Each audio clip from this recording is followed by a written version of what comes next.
Dati nagtataka ako kung bakit gustong gusto ni ama ng kape. Bago umalis patungong trabaho, magkakape. Pag uwi galing trabaho, magkakape. Pagod, timpla ng kape. Masaya, lasing, galit, normal na araw, kape pa rin.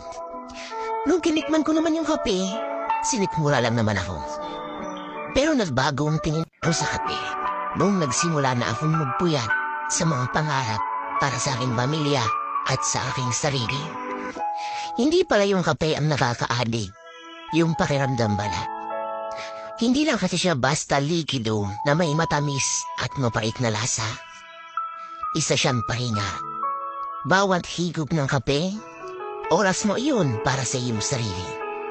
Bawat segundo na dumadaan habang hawak ang baso, yun pala ang espasyo para maisip mo kung ano ang sunod na plano. Sunod na akbang, patungo sa pangarap mong maging ikaw. Habang tumatanda ako, mas nabugustuhan ko na ang kape.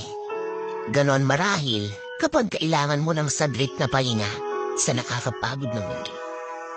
Shoutout nga po pala kay Mark Edward. Salamat sa suporta, idol.